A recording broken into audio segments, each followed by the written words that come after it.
கர்த்தராகிய இயேசுவின் இனிமையுள்ள நாமத்தில் நான் உங்களை வாழ்த்துகிறேன், வரவேற்கிறேன். இந்த நாளுகளில் தேவனுடைய வார்த்தையுமாய் உங்களோடு கூட ஆயிருக்க கர்த்தர் கிருபை செய்திருக்கிறார். அவர் உண்மையான தேவனும் நம்மை ஆசீர்வதிக்கிறவரும் நம்மை வழி நடத்துகிறவருமாய் இருக்கிறார். எபேசியர் 10 അതിന്റെ 11 വചനം വാസിക്കലേ. അവർ சிலரை அப்போஸ்தலர் ஆகவும் சிலரை தீர்க்கதரிசிகள் ஆகவும் சிலரை சுவிசேஷகராகவும் சிலரை மேய்ப்பராகவும் போதகராகவும் ஏற்படுத்தினார். இங்கே கர்த்தருடைய வார்த்தை நாம் வாசித்து கேட்கும் போது அங்கே சில ஊழியக்காரே சில வேலைகளுக்காக ஆண்டவர் ஆக்கி வைக்கிறதை நாம் பார்க்கிறார். இங்கே சிலரை அப்போஸ்தலர்களாக தேவனுடைய ஊழியங்கள் அநேக இடங்களில் போய் சொல்லுவதற்காகவும் கேட்காத மக்கள் கிட்ட போய் தேவனுடைய வார்த்தைகள் சொல்லுவதற்காகவும் அநேகம் இடங்களில் பயணம் பண்ணி தேவனுடைய வார்த்தைகள் அதை சொல்லுவதற்காக அநேகம் அப்போஸ்தலர்களை தேவன் ஆக்கி வைக்கிறார். இந்த நாடுகளில் இங்கே தீர்க்கதரிசிகளாகியும் சுவிசேஷகராகியும் சிலரே தேவன் போதகராகியும் மேய்ப்பராகியும் ஆக்கி வைக்கிறார். இங்கே சுவிசேஷ ஊழியத்துக்காக தேவன் நம்மை அழைத்திருக்கிறார்.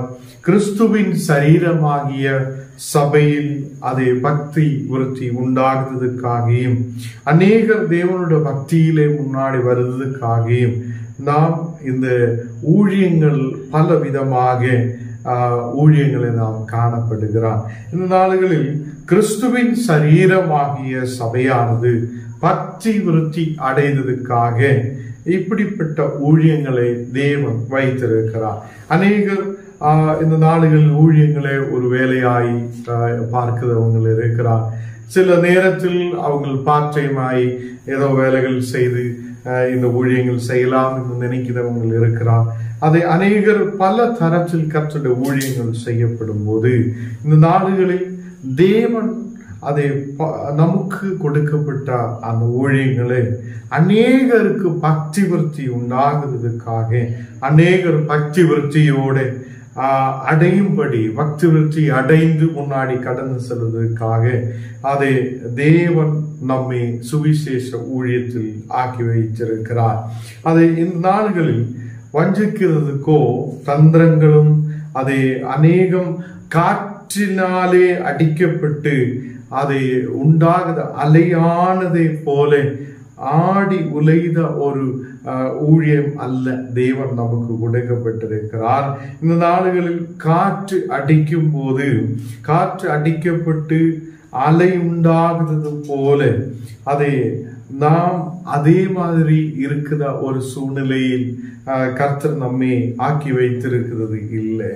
சத்தியத்தை கை கொண்டு தலையாகிய கிறிஸ்துவுக்குள் எல்லாவற்றிலும் நாம் வளருவதற்காக நமக்கு இப்படி செய்திருக்கிறார். இப்படி ஒரு ஊழியங்கள் ஏன் நமக்கு இருக்கிறார் என்றால் தலையான கிறிஸ்து நமக்கு தலை கிறிஸ்துவாய் இருக்கிறார். தலையான கிறிஸ்து எல்லாவற்றிலும் அதை அவர்களோடு நாம் வளருமாறாகும்படி அவருடைய நாமத்தை உயர்த்தும்படி அவருடைய நாமத்தில் நாம் எழுப்பி நிற்கும்படி இந்த ஊழியங்களை நமக்கு கொடுத்திருக்கிறார். அநேகம் சபைகளில் நாம் பார்க்கும்போது அப்போஸ்தலர்களும் சிலரே தீர்க்கதரிசிகளையும் சில சுவிசேஷ ஊழியங்களையும் மேய்ப்பராகி இருக்கிற சூழ்நிலைகளையும் போதகரையும் நாம் பார்க்கிறார்.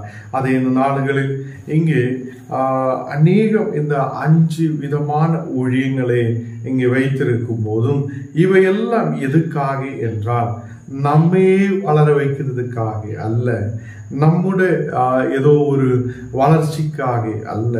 இந்த ஊழியங்கள் கிறிஸ்துவின் சரீரமாகிய சபையுடைய பக்தி விருத்தி உண்டாவதற்காக இப்படிப்பட்ட அதை ஊழியங்களை தேவன் கொடுத்திருக்கிறார். அது கிறிஸ்துவுக்குள் நமக்கு அது வளர்ச்சி உண்டாததுக்காக, கிறிஸ்துவுக்குள் நமக்கு ஒரு அதை பலத்தோடு முன்னாடி கடந்து செல்வதற்காக, நாம் சத்தியத்தில் வளர்ந்ததுக்காக இப்படிப்பட்ட ஊழியங்கள் தேவன் நமக்கு தந்திருக்கிறார். கொலோசியர் 1:28 நாம் வாசிக்கும் போது, எந்த மனுஷனையும் கிறிஸ்து இயேசுவுக்குள் தெரிந்தவனாய் நிறுத்தும்படிக்கு அவரையே தாங்கள் அறிவித்து எந்த மனுஷனுக்கும் புத்தி சொல்லி, எந்த மனுஷனாவதும் எல்லா ஞானத்தோடும் உபதேசம் பண்ணுகிறோம்.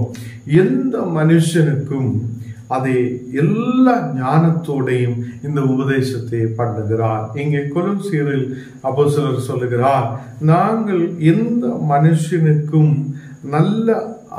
நாங்கள் இந்த சுவிசேஷத்தை அறிவித்து எந்த மனுஷனுக்கும் புத்தி சொல்லி வருகிறார்.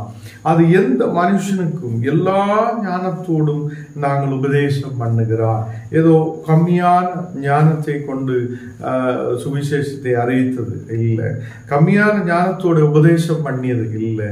அவங்க கிறிஸ்துவை தெரிந்ததுக்காக, கிறிஸ்துவில் வளர்ந்ததுக்காக, கிறிஸ்துவில் அவங்க நிலைநிறுத்துவதற்காக அவங்களுக்கு நல்ல உபதேசத்தை அதை கொடுக்கிறார் என்று வேதம் சொல்லுகிறார். இந்த நாடுகளில் தேவனுடைய வசனத்தை விசுவசிக்கிற நாம் ஓரோ மக்களும் அதை அநேக ஊழியங்கள் விதவிதமாய் இருக்கும் போது, இந்த ஊழியங்கள் எல்லாம் எதுக்கு செய்கிறார் என்றால், சுவிசேஷ ஊழியங்கள் நாம் இந்த வார்த்தைகள் கர்த்தருடைய மகிமையான வார்த்தைகள் அநேகருக்கு அறிவிக்கிறது எதுக்கென்றால், கிறிஸ்துவின் சரீரமாகிய சபையானது பக்தி விருத்தி அடைய வேண்டும். சரீரமாகிய சபா வளர வேண்டும்.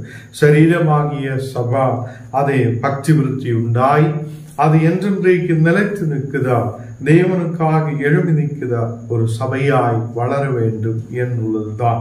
இங்கே வசனத்தில் நாம் வாசிக்கும் போது, எந்த மனுஷனையும் கிறிஸ்து இயேசுவுக்குள் தெரிந்தவனாய் நிறுத்தும்படிக்கு, எந்த மனுஷனையும் அதை கிறிஸ்து இயேசுவுக்குள் நிறுத்தும்படிக்கு, அவனை தெரிந்தவனாய் நிறுத்தும்படிக்கு, அதை அவரையே நாங்கள் கிறிஸ்துவினையே அவங்களுக்கு அறிவித்து கொடுக்கிறோம். கிறிஸ்துவினே எந்த மனுஷனுக்கும் அறிவித்து கொடுக்கிறோம்.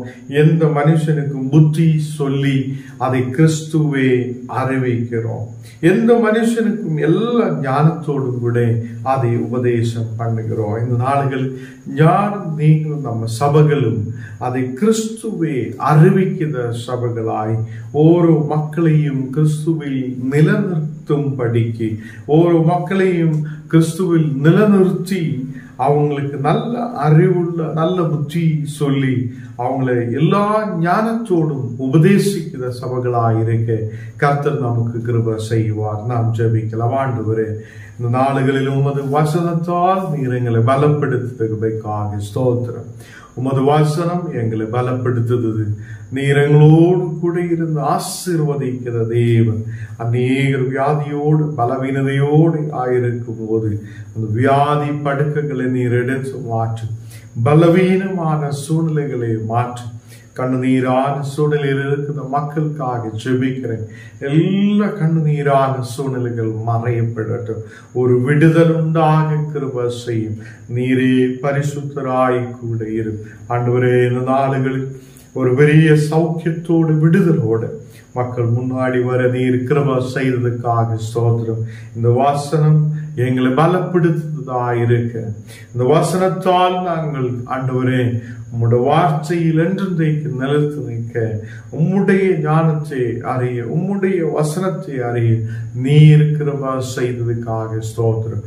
ஓரோ மக்களையும் உம்முடைய கரத்தில் ஒப்பு கொடுக்கிறேன். எல்லா தேவைகளும் நீர் சந்தியும். அநேக தேவைகளோடு ஜெபிக்கிற ஓரோ மக்களுக்காக ஜெபிக்கிறேன்.